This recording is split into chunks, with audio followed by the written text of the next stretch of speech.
Welcome back. Time is almost 8:45. The United Nations calling for urgent action following new data linking the falling birth rate to the rising cost of living. Over the past 3 decades, the birth rate in the U.S. has been steadily declining, hitting an all-time low in 2023. And now we're getting a better sense of why.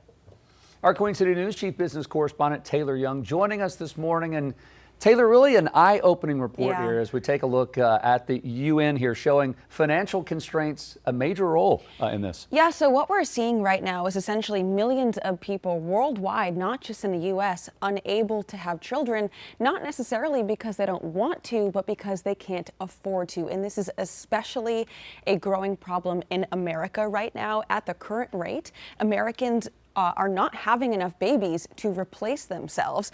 And while this is alarming for multiple fronts, let's first kind of dive into that data. So this week, the UN Sexual Reproductive Health Agency released its findings after conducting a survey spanning 14 countries, of course, including the US. It found that 1 in 5 people do not believe they will be able to have as many children as they would like. The biggest barriers all being financial limitations. That includes the rising cost of parenthood in general, as well as the lack of affordable housing and job security. But that's not all. Nearly 1 in 5 respondents also mentioned concerns about bringing life into a world that is currently experiencing climate change, wars, and pandemics. And I do think that this is an important topic to discuss because in recent years, there has been growing discourse that millennials or older Gen Zs, they don't want to have children because either they're selfish or they kind of want to live that child-free life. But I think this survey really points to a growing issue that many people do want to have children. They just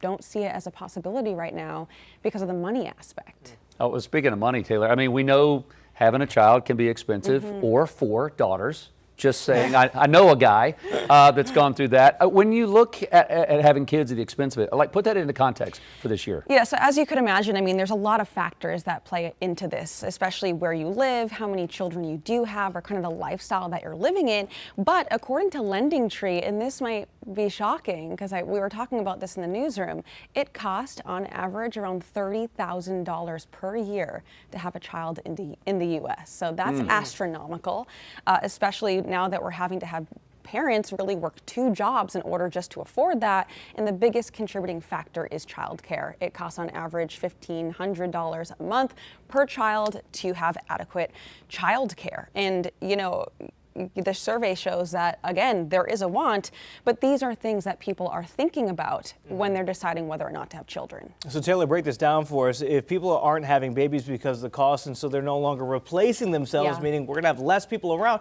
what type of impact does that have? Yeah, so this is something that both economists and political leaders are looking at very closely. Ultimately, what we're seeing is an aging population, right? So the average age in the U.S. right now is 38 years old. Back in the 80s, it was 30. So we're already kind of seeing this shift. And what this is doing is shrinking the workforce. So, you know, someone might be thinking, well, we have AI to replace people, right? Well, AI doesn't pay taxes and it doesn't help fund social programs like Medicare, Medicaid, Social Security. So these are going to be issues that ultimately we are kind of discussing now. Raising the retirement age. So this is a topic that I think the UN wants people to, or leaders to address, or else this could be a major issue in decades to come. All right, Taylor, thank you very much. Appreciate that. Queen City News Plus. Just search Queen City News on your smart TV's app store.